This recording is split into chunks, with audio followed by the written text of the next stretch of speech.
Hey, it's Mr. Freaky, and here are some disturbing details about popular fast food mascots that will give you nightmares. Number 1. Jack from Jack in the Box. There's something peculiar about fast food establishments who believe that customers desire mascots with enormous plastic heads.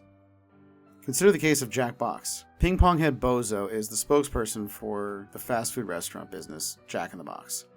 And although he might not seem all that unusual at first, delve a little deeper. Jack Box makes reference to his marriage to Cricket in both advertisements and tweets. Cricket, who sleeps with Jack, appears to be a regular woman. Unlike Jack, who has a ping pong ball for a head, Cricket and Jack have a child together, who also has a ping pong head. So this is not just a marriage for show.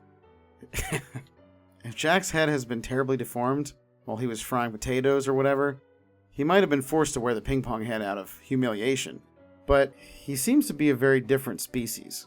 The only issue is that in contrast to his father, Jack Jr.'s mother looks like a typical human female without a ping pong head, which is bizarre to say the least. Number 2. The King. In order to compete with McDonald's in the early 2000s, Burger King recruited a marketing company to design the Burger King, who was promptly derided by the public. Except for that strange occasion when he adopted Budweiser's "What's Up?", the King hardly ever talked, and it's likely that he couldn't even eat hamburgers, mostly due to the hard plastic head. He might skulk outside your bedroom window, creep into your bed without permission, escape from the cops, and then attack you though. Yes, a Burger King commercial appeared to acknowledge that its mascot was an unstable maniac when he went berserk in an office before being restrained by staff from a mental hospital. That actually happened. In 2011, Alex Macedo, SVP of Burger King's marketing, stated that the King had largely retired. There are no immediate intentions to bring the King back. Sadly, however, they did bring him back in 2015, despite the fact that his appearances have massively decreased. Number 3. Grimace.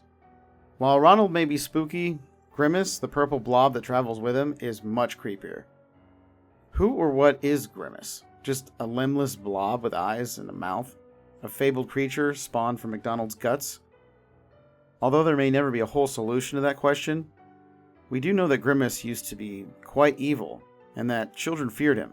Grimace was a four-armed beast, with the intention of stealing every milkshake he could get his fat hands on, until he became the purple blob he is now.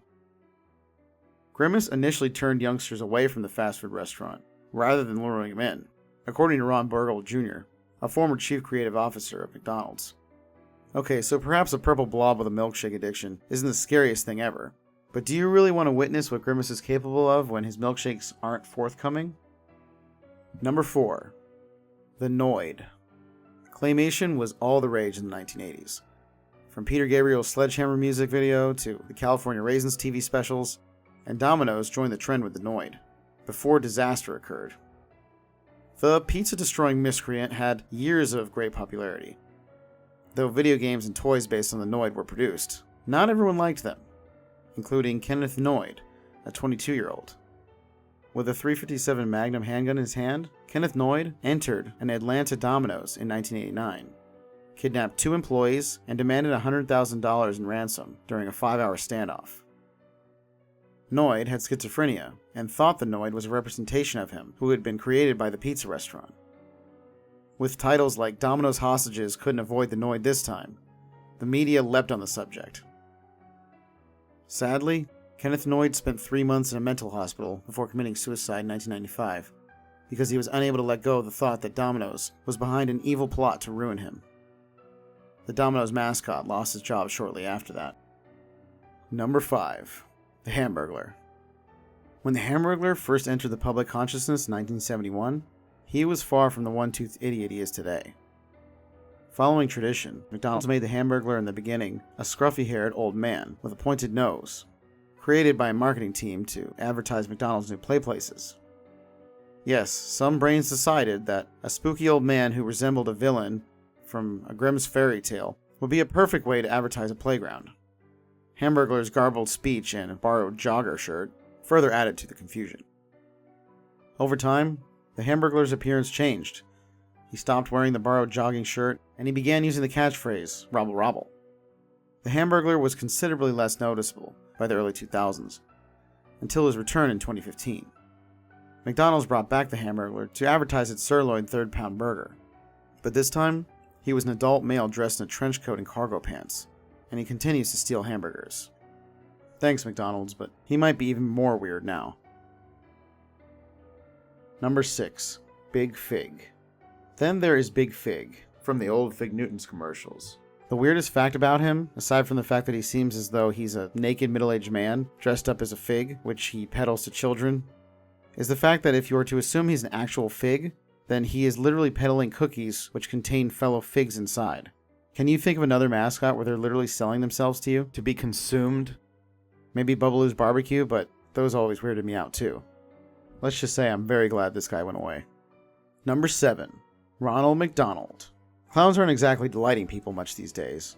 With horror films like 2017's It and the strange epidemic of terrifying clown sightings in 2016, given this, Ronald McDonald, the company's red-haired pitchman, has had his visibility reduced by McDonald's. People have truly been alarmed by Ronald's persona for years. As an illustration, consider Ronald in his original form. Ronald was designed with a tray of food on his head, a paper cup nose, and a tray on his belt that continuously supplied burgers.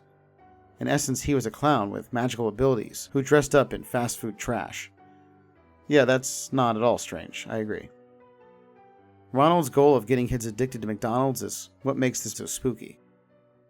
The character was invented specifically to encourage kids to pester their parents, until they gave them some Mickey D's. You'd think Ronald McDonald would be chowing on fries and McNuggets all the time, but that isn't the case. Let's review what happened. A spooky clown gets children to eat fast food, but never actually consumes any himself. So overall, the decision to retire Ronald from McDonald's is understandable. Lastly, number 8. The McDonald's Happy Meal mascot. McDonald's newest mascot was simply too bizarre for most people's appetites. Of course, we're referring to Happy, the Happy Meal mascot cartoon, who, according to reports, was born in France in 2009, but didn't arrive in the United States until 2014. When the firm first announced Happy on Twitter, comments like, "This looks like the monster that killed my uncle," and "It takes a long time to genetically develop cardboard to eat your children," were instantly in response. Not the response McDonald's was probably hoping for with Happy. To encourage kids to choose fruits, vegetables, and beverage options like milk and water with their Happy Meals, the red box figure with bulbous eyes and a grin that would make the Cheshire Cat wince was created. In response to the unfavorable news, the McDonald's representative stated that not all opinions reflect the broader view, and the fast food juggernaut even continued to promote Happy on Twitter. Although, as for Happy's current whereabouts, he's most definitely not working closely with McDonald's. Perhaps look under your bed. Alright, that's all we got for today's video. Remember to like this video and subscribe to the channel if you haven't done so. Also, join our Discord if you want to get involved in the community. Have a horrific evening, everyone, and remember to stay spooky, my friends.